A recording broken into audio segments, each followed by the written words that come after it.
Imagine you invite a Chinese colleague to a weekend event, and they reply with a polite, "I'll see if I can make it," even if they already have other plans. Or consider a business meeting where a proposal is met not with open disagreement, but with, perhaps we could consider other options. In scenarios like these, the word no is conspicuously absent. This isn't an accident of language ability or evasiveness, it's a deeply rooted cultural communication style. Chinese people often avoid saying no directly, especially in sensitive or formal situations. To Western ears, this indirect approach can be puzzling, even frustrating, until one understands the cultural values behind it. This article will break down why no is so rarely heard in direct form, drawing on real-life examples in business meetings, social invitations, and customer service interactions. We'll explore how Confucian values like harmony, face-saving, and relational obligation shape a communication pattern that favors tact and subtlety over blunt refusal. China's culture is often described as high context, meaning communication relies heavily on unspoken context, social cues, and shared understandings. In such cultures, a great deal of meaning is conveyed between the lines, through tone, hesitation, or even silence, rather than through explicit words.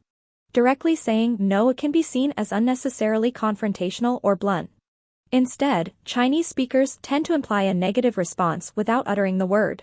They might pause and hesitate, give a qualified answer, or suggest looking into the matter later. The goal is to let the other person infer the no without anyone having to say it aloud. From a Western perspective, especially in low-context cultures like North America or Northern Europe, communication is expected to be clear and direct, with words meaning exactly what they say. In those cultures, a straightforward no simply conveys information, declining a request or indicating something isn't possible. But in the Chinese context, a blunt no can sound harsh or rude, as if it's shutting down not just the request, but the rapport between the people. The Chinese communication style views each exchange as part of an ongoing relationship, not a one-off transaction.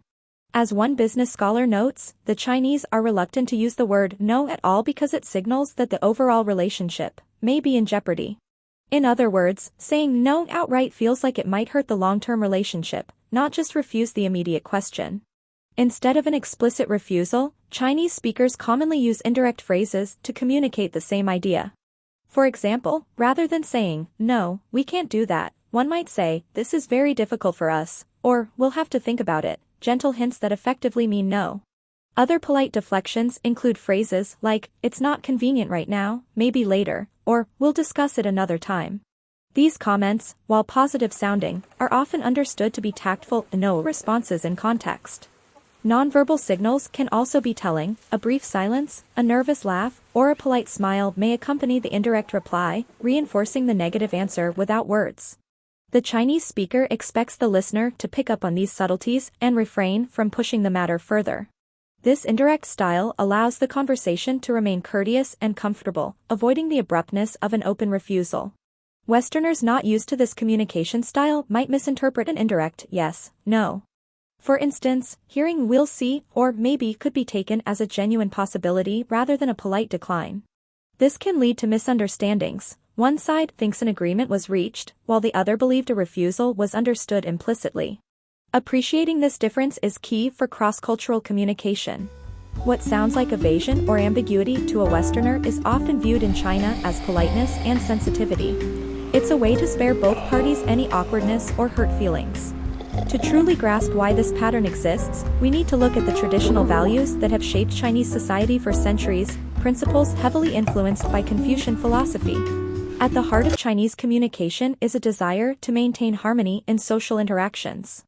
In Confucian thought, harmony within the group, whether family, workplace, or society at large, is a supreme virtue. Open conflict or direct confrontation is something to be minimized, because it disrupts the social balance. This value can be traced back to Confucius and his teachings, which emphasized orderly social relationships and smoothing over discord for the greater good. Chinese culture, carrying this legacy, places great importance on being peaceable and accommodating to others. In practical terms, this means Chinese communicators strive to avoid saying or doing anything that would create open disagreement in a conversation.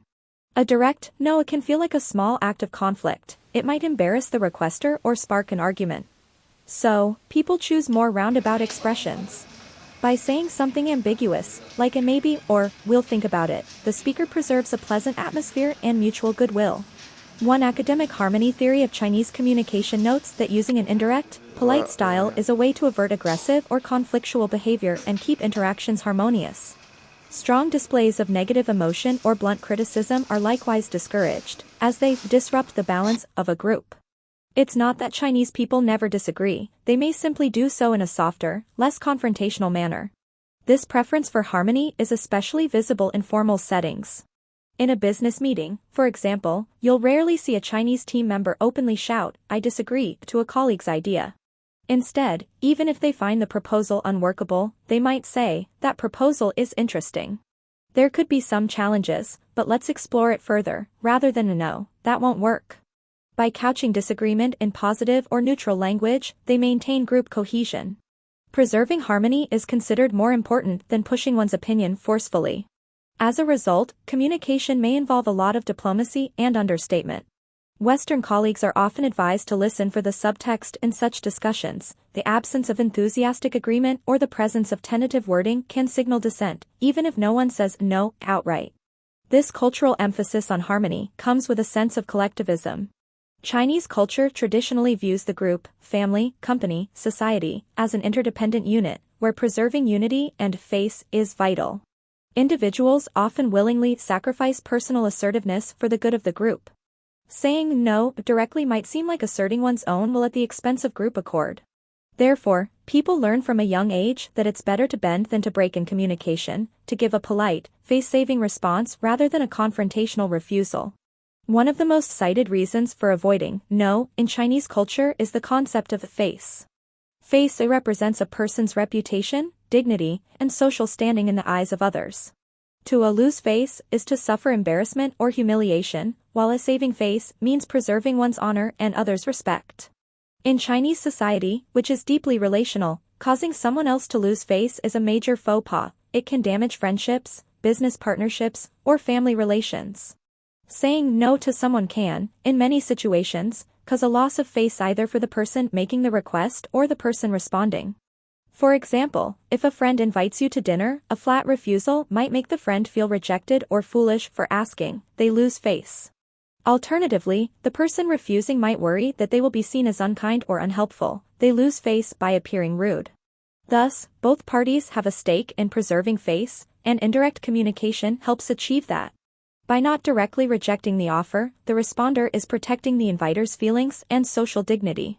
Likewise, the inviter, hearing a polite non-yes, can outwardly save face by not having their invitation bluntly turned down. In business and formal contexts, face-saving is even more crucial. Colleagues and partners go to great lengths not to embarrass one another publicly. Critiques are delivered gently, and refusals are phrased tactfully.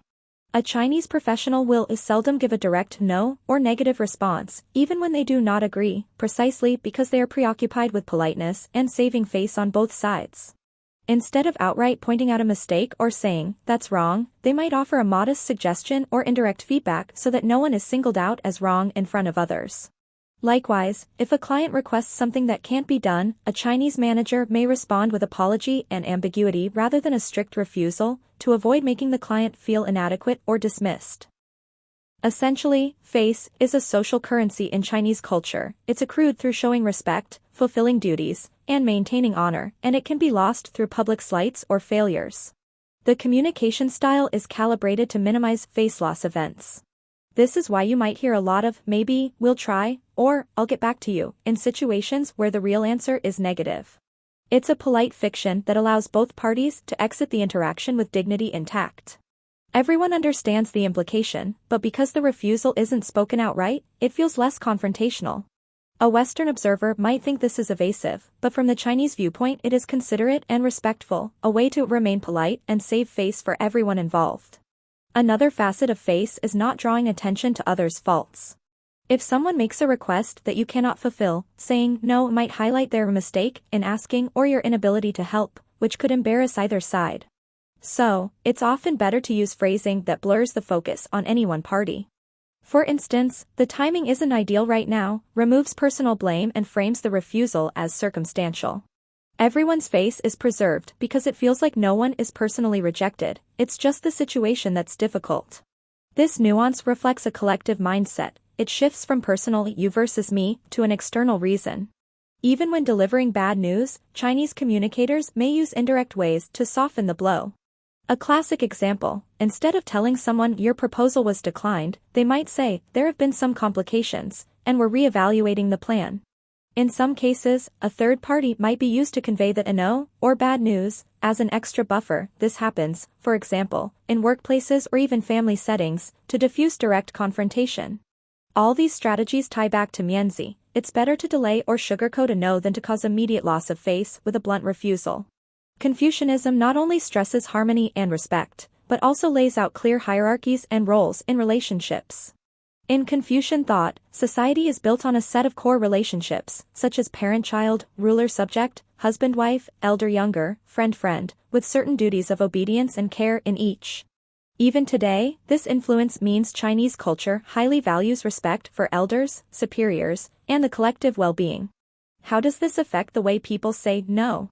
Firstly, when interacting with someone of higher status or older age, a direct no can be seen as disrespectful.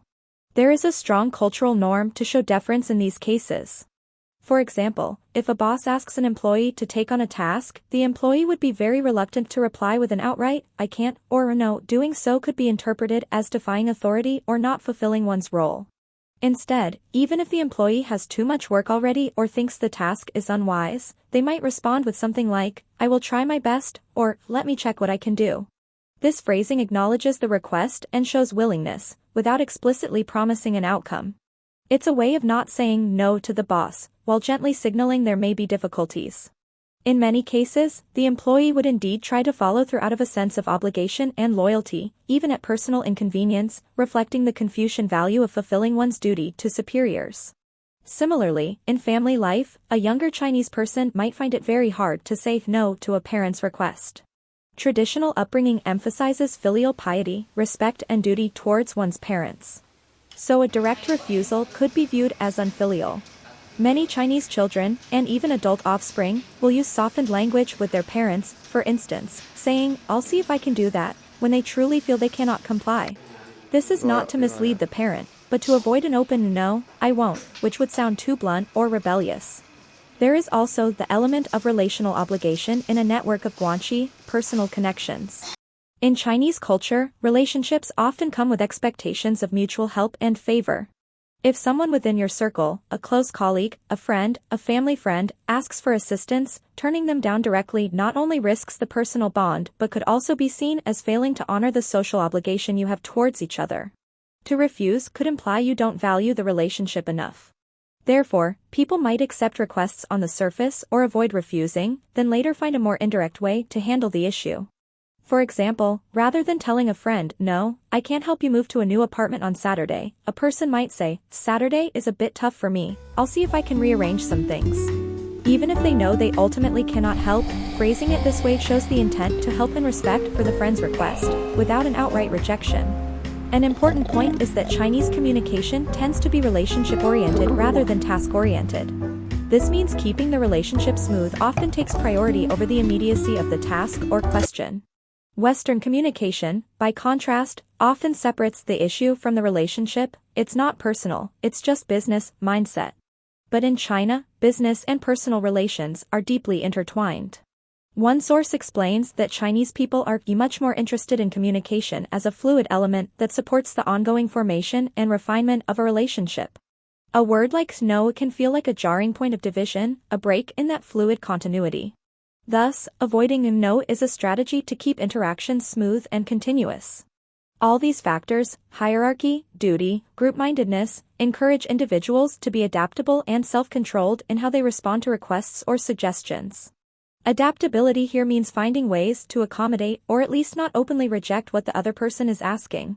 Self-control refers to restraining one's immediate reaction, like saying no, if that's one's first impulse, in order to respond in a more measured, face-saving way. In Chinese etiquette, being courteous and obliging is admired, whereas being blunt or too assertive can be seen as egoistic or lacking in refinement. As a result, direct refusals are rare. One might sooner compromise or suggest an alternative than flatly refuse, especially when dealing with respected individuals or valued relationships. To illustrate these principles, let's look at a few everyday social situations where Chinese communication patterns often differ from Western ones. In each case, pay attention to the phrasing and what's not said, as much as what is said. Like business meetings, imagine a team discussion about a new project timeline. A Western manager might expect that if the timeline is unfeasible, the team would say so directly. In a Chinese context, you might instead hear a response like, "We have to think about this," or "We basically agree, but," followed by hesitancy. These polite phrases signal that there are concerns or disagreements, essentially an indirect no to the proposed timeline, without anyone saying no outright. The team is showing respect to the manager by not directly contradicting, while still communicating the reality that the plan isn't workable. An inexperienced foreign colleague might leave such a meeting thinking the project is still on track, whereas the Chinese team members believe they conveyed their reservations. The key is that in Chinese business culture, maintaining a harmonious tone in the meeting is crucial. Criticism or refusal will be couched in very diplomatic language. If you hear, "This might be difficult" during negotiations, it is very likely a polite decline, a hint that the deal or request won't go through as presented. Like social invitations, politeness in Chinese culture often involves a ritual of offering and modestly declining, sometimes multiple times. If you invite a Chinese friend or relative to an event or dinner, don't be surprised if they initially respond with something like, "Oh, you shouldn't go to so much trouble," or "Maybe next time." Phrases such as "It may be another day," or "Let's talk about it later," are common ways to gently turn down an invitation without saying a direct no. The invited person might indeed be busy or uninterested, but rather than risk the host losing face, they give a vague answer. In many cases, this is also a cue for the host to graciously accept the refusal without pressuring. If the invitation was more formal, the host might have expected a polite refusal and would insist once or twice to be courteous. For instance, a host in China might say, "You must come," and the guest replies, "I'll try, but I'm not sure I'm free," and this back and forth can be part of the polite dance. Everyone understands the nuance. For Chinese people raised overseas, this can be a bit confusing at first. They might wonder, do they want me to come or not? The answer is, the form of the exchange is as important as the outcome. By not directly saying no, the invitee expresses gratitude for the invitation and avoids looking eager or impolite. Only after a few polite refusals might they accept, or the host will gracefully stop insisting. In casual invites among close friends, of course, this may be less formal, but even then, one might say, "I'll see" as a softer way of declining. Like customer service, in service situations, Chinese staff often avoid negative words to keep interactions pleasant.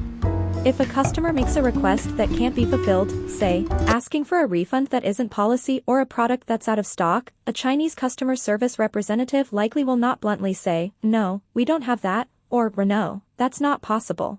Instead, you might hear apologies and alternative suggestions. "That item is currently very popular, it's maybe not available right now," or "I'm not sure if we can do that, but let me check what we can do." The word "no" is skirted around, yet the message is conveyed through a softer filter. In a restaurant, if a certain dish is unavailable, a server might say, "That dish is finished for tonight, may I recommend another," rather than "We don't have it." By doing so, they avoid directly disappointing the customer. The interaction remains respectful and face-saving. The customer doesn't feel outright refused, and the staff member doesn't feel they've failed in service. Even when complaining, Chinese customers might phrase their criticism indirectly, perhaps saying something like, "There seems to be a small issue here," with a polite smile, and expect the staff to read between the lines. This mutual subtlety keeps the situation from escalating. For Western customers in China, understanding these cues can be important. A phrase like, "We'll try our best," from the staff might actually mean despite trying, it's not going to happen. It's a cultural way of softening the blow. In all, the customer service domain in China operates on the principle of courtesy and non-confrontation, much like other social areas, which means no will rarely be heard even when the answer is negative. These examples highlight a common thread, the logic behind the indirectness. In each case, the person avoiding no is doing so to be polite, to show respect, and to preserve the relationship or feelings involved. It's a communication norm taught implicitly in Chinese society, a blend of empathy and etiquette. Even abroad, many Chinese people carry these habits with them, sometimes to the confusion of locals. Chinese diaspora who grew up overseas might recall their parents using roundabout expressions, and only later realize it was an ingrained cultural courtesy. To truly understand why Chinese people often avoid saying no directly, one must appreciate the cultural logic and emotional sensibilities at play. It's not that Chinese communicators are incapable of saying no, nor that they never feel disagreement or refusal, it's that centuries of social values have taught them there are often better ways to convey a negative answer. The Confucian underpinnings of Chinese culture instill a deep respect for harmony, which means a preference for agreeable interactions and conflict avoidance. They also emphasize respect for others and oneself, saving face, leading people to choose words that won't embarrass or demean either party. And with a strong sense of relational obligation, there's a reluctance to turn anyone away outright, particularly within one's social circles or hierarchies. Emotionally, many Chinese individuals feel that a direct refusal is too harsh or hurtful. It's not just a linguistic choice, but a show of care. By softening a refusal, they believe they are being kind and considerate of the other person's feelings. For the person receiving the indirect reply, it can indeed feel less abrasive than a blunt no. When everyone in the culture understands the code, it allows society to function with fewer open confrontations, which, from a Chinese perspective, means greater harmony and stability in relationships. This has an emotional benefit. Fewer people feel openly rejected or shamed in day-to-day dealings. Instead, there is a sense of mutual understanding and unspoken empathy. I won't put you on the spot, and you won't put me on the spot. Of course, this indirect style can create confusion in cross-cultural situations. Westerners might worry, are they hiding their true feelings, or how do I know what they really mean? Meanwhile, Chinese might feel that Westerners are too direct to the point of insensitivity, not realizing that in the West, clarity is often valued over courteous vagueness. Neither approach is right or wrong, they each arise from different priorities. The Western emphasis on directness comes from valuing efficiency, clarity, and individual expression. The Chinese emphasis on indirectness comes from valuing courtesy, relational harmony, and collective well-being. For a Western viewer or an overseas-raised Chinese trying to navigate this difference, the key is to listen between the lines. When communicating with Chinese friends or partners, note the tone, pauses, or phrases that might indicate discomfort or disagreement. If you don't hear a yes, don't assume it's a yes, it might be a polite no in disguise. Likewise, if you need to refuse something when dealing with someone from a Chinese cultural background, consider using a gentler approach, express gratitude for the offer, give a reason, even if vague, why it's difficult, and avoid an outright no, unless it's absolutely necessary. This effort shows cultural sensitivity and will likely be appreciated, as it aligns with local etiquette. In the end, understanding the reason behind the indirect no fosters not only better communication but also greater empathy. We see that underneath this habit is a genuine concern for others' feelings and the health of the relationship. As one cross-cultural expert noted, Chinese communicators aim to remain polite and save face for everyone involved, expecting others to catch the polite hint. It's a kind of social dance where everyone knows the steps. By learning those steps, the subtle phrasing, the gentle suggestions, the unspoken signals, anyone can participate more gracefully in Chinese interactions. So, the next time you don't hear a no directly from a Chinese friend, colleague, or relative, remember it's often an invitation to understand the context and the connection you share. It's their way of saying they value harmony with you. And that itself speaks volumes about the importance of relationship in Chinese culture. Sometimes, what is not said aloud is as important as what is said. By appreciating this, Western and Eastern perspectives can meet in the middle, leading to communication that is both clear and profoundly respectful.